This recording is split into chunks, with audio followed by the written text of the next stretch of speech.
Welcome to People Like Us, an exploration of how people like us live. Each week, the conversation spotlights different aspects of luxury, culture, creativity, and lifestyle on the rock that is Jamaica. In today's episode, we explore art, beauty, creativity, and the luxury of self-expression.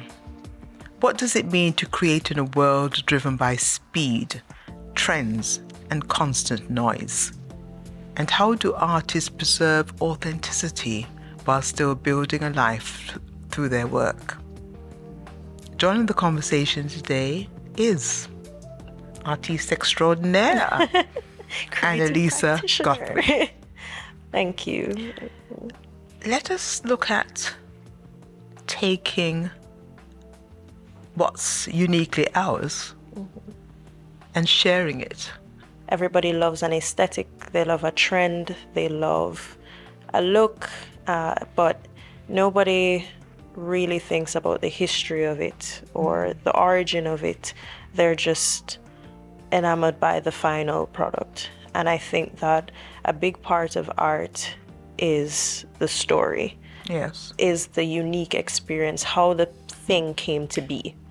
So I think I like to always have a strong reference point for my end product. And the reference point, as you all know, is Jamaica, is my unique experience here, how I can represent other people's unique experience here, and how I love the fact that you use the word shared, because how can we share this, but how can we teach people or just have them tap into our experience without appropriating it or stealing it?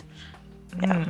Which is a universal problem. It's the universal problem, and we need that credit so that we make money.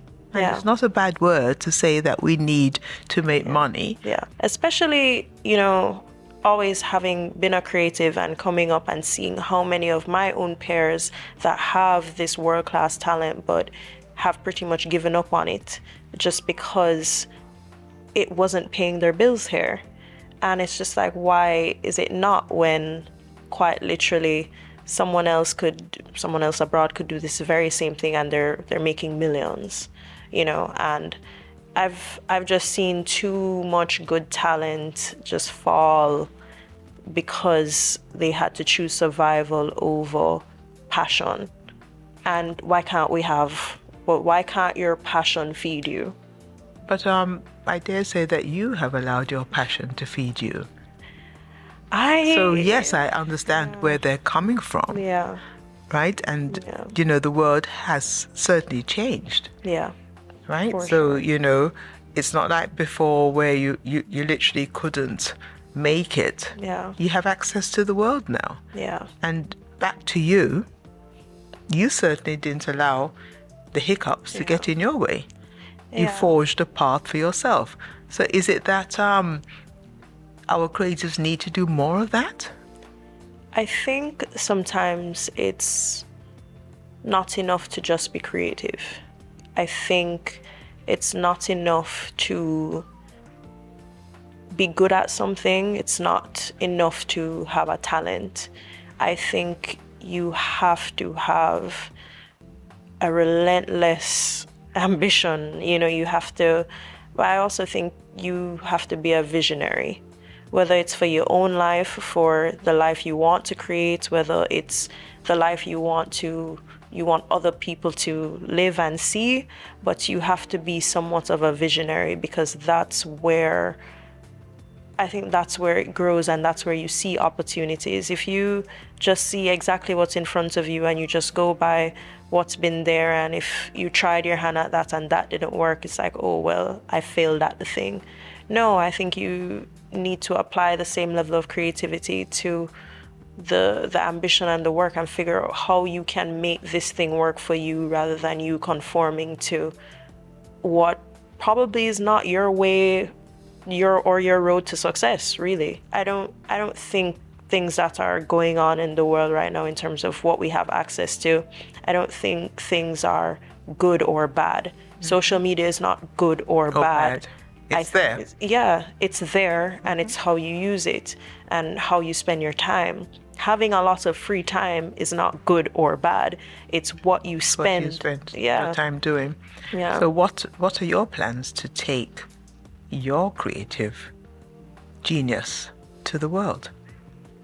So as of right now, I managed to accomplish quite a bit in the past year and some, and I carried my work and my passion and my country and my region on my back doing it, and it also made me realize how much more work there is to be done in the space, because sure, it's good to be the person that's doing it, but there needs to be more of us. And I think one of the main things I'm passionate about is doing this, and sure, doing it to the best of my abilities. So yes, I would love to be doing this on a grand scale. If there's a Beyonce or a whoever that wants to, a Rihanna who wants to wear these pieces, I would love to be creating on that level and on that scale. However, I want to pay it forward. To me, a lot of this is not to say meaningless, but it would not have fulfilled its whole purpose if I didn't lift others. Yeah. So I would love, I think it was last year I realized that I have a lot of additional materials for things that I haven't used. I would love to have a workshop in the summer where kids can just come and sit and use those materials and just work with them, figure out how they can make their own ideations of the thing. Just help them explore and understand that they're not limited. So I think a lot of the work I want to do, yes, I want to touch every corner of the globe that I can and be recognized for it and create this beautiful life and travel and even challenge myself. Yes. But I want to be able to take that knowledge and that experience back so that we don't have more people that feel like they have to leave their home to tap into it. To tap into it. But I think you have shown quite a few people that it's right there in front of you. Yeah. And we just need to open our eyes wider, and perhaps some might say no, some might say yes, but start looking elsewhere. Look in. As I said, the things are right in front of us. It's right there. And I think people, but especially children, need to be told and need to be encouraged. They just need to be reminded that whatever they have in front of them is valuable. Whatever they've created is valuable. It's a fun thing. We can't belittle the creation from that time, and I remember I just remember the doubts that I had early on in life, thinking that, or being told that I needed to be a doctor or a lawyer. Yes, well, yes. Yes. Well, the world has indeed changed. The thing to be right now is a plumber, tiler, painter, carpenter, things that, Chat and Claude can't do. And I think I love where we are in terms of, some people might complain about it, or they'll resent it, because naturally people will resent change until change is inevitable.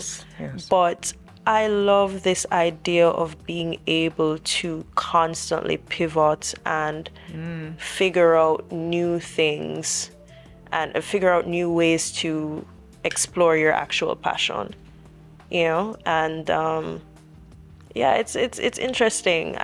When I was going to school, there wasn't social media. I didn't think that, I could make one piece and spend all my time on that one piece and present it in a way online, do the editing process, the this, the that, and present that, and then that would make me the same amount that sitting down for hours making 100 of the same things would make me.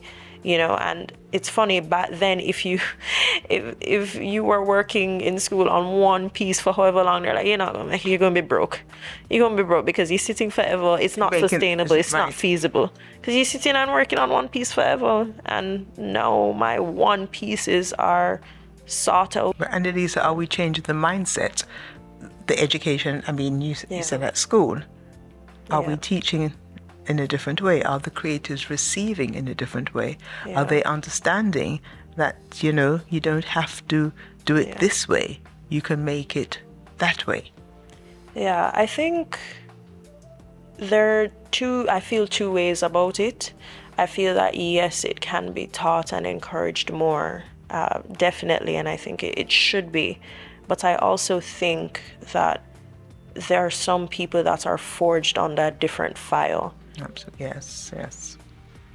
There are just some people who, whether it's their circumstance, because two people can have the same exact trauma and the same exact circumstance, and one person can decide to live in it and wallow in it and make it define them, and the other, that same trauma will encourage another person to say, I don't want to live this anymore. That's right.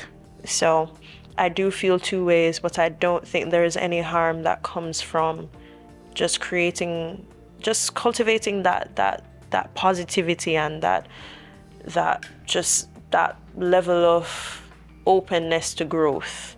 And when you do all of this and you create, as a creative, are you allergic to money? No. How do you price? I love money. Okay. Because usually it's, Yeah. And I do. So you're not nervous about sitting and negotiating? I think early on in my career I was, because it took me some time to feel like I could, I think there's certain things that you learn only from experience, and at the end of the day you do have to still pay your dues. Do you want to give us an example? And I like the fact that you said paying your dues. I mean, because a lot of people don't want to do that. Because, people will look at this stuff that has blown up on social media and they'll just think that it happened overnight. But I've been working in this industry for more than 10 years. And I remember the times where I was just like, I'm hungry. Yes. And I'll be like, I will take anything, even though I know that you're worth more. I'm worth more. But right now I just need some money. Yeah. And there's a humility that has to come in that process. You have to know that, yes, I believe in what I have, but I have to also look at my reality. And then after I've looked at my reality and I've paid that bill and I can stop fretting, then I create for the next thing. And I keep working my way up until my aunt used to say to me, the same aunt I always carry liquor for. Yeah, she's not my actual biological aunt. Yes, but also that's a very unique Caribbean thing that we do. Everybody's auntie and uncle. Auntie and uncle. But she was my mom's best friend for a very long time. I didn't grow up with my mom. So I met her later on in life. I might have been maybe 18. And she met me at a point where I was very, very low and defeated I don't remember what it was, but I think I had entered a competition, not for fashion, but I didn't win. I didn't even come anywhere close to winning. Right. And I worked so hard on it and all the things. And, I felt like I had a chance. And when I met her, one of the first things she said to me, she said, first of all, I need to sit up. She said I had this slouch. And she was like, She's like, sit up. Defeated before the game started. She's like, you're telling people who you are before you even get a chance to speak, before they even know you. And I do remember my high school clothing and textile teacher said that to me. She said, people, if you want to be a designer, present yourself like you have something that people want. Before they even, before they know that they want it. Yeah. And she's like, present yourself as such. And obviously it took some time for me to gain that confidence. And by the time I met my auntie, I didn't quite grasp it yet. But then she said to me, you go and get the 50 no's before you get the one yes. Absolutely. So I've had so many no's, but it's what you do with the no's. Do you sit down and you just, and it's okay to feel disappointed. It's okay to, but it shouldn't define how you feel about yourself. Absolutely. And you have to believe that there's a yes there for you.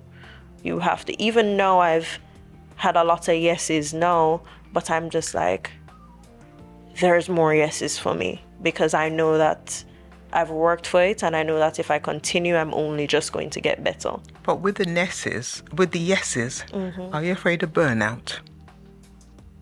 Not afraid of it. Not anymore. I've done it. I've lived in it. And with all of the yeses, are you at a point now where you can be a lot more discerning about what you do and who you choose? Yes, because I think I had to do so many different things before, things that I didn't love, but I had to just do it to make ends meet. And then those are the things that aided in the current confidence to know that, one, there will be other opportunities. There will be someone that respects your pricing. There will be somebody that will pay it and won't argue with you about it. And you're worth it. You're worth it. You're worth it. I tell people all the time, I remember, I think me 10 years ago, my jaw would be on the floor if I thought about what people were offering to pay for certain things. And similarly, my jaw is on the floor when I used to photograph for hours on end at these parties, talking to multiple people, having to like paparazzi type stuff for hours on end for 5,000 Jamaican dollars. Well, we won't tell you what we started in media. Let's just say that it was a lot less than that. Dashan, of course, would have gotten a lot more than us, but the value that we place on ourselves, the confidence, falling down, getting up, until you're able to sit in that room and negotiate and say, well, I'm worth it. And Elisa Guthrie, lovely talking to you. Thank you. Taking the rock to the world is not going to, in fact, we're all going to sit here and watch you do it and say that we heard it first. And I know a big part of this conversation has been about the work, but I think everybody has a part to play in all of this. I'm inspired by the people around me. I'm inspired by the people that uplift me. And like similarly with our experience, you showed me that, sure, I knew that I love my work, and I think it's a beautiful thing to be able to do it, but the way you pour into me, even as somebody who didn't know me personally, I think those are the things we need to be doing more often. Just people who are in the space that know that, all right, like, I think just kind words go a long way. And every like, every reshare, I don't take those things for granted, because at the end of the day, this is the community that built me. And it's just, everything is community, everything is positivity, everything is encouragement, and everything is just finding that purpose, living in it, and not taking no for an answer in your journey. Yeah.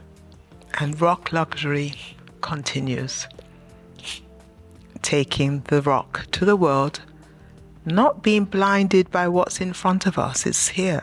Luxury is here. It's part of our DNA. It's who we are. Signing out for now.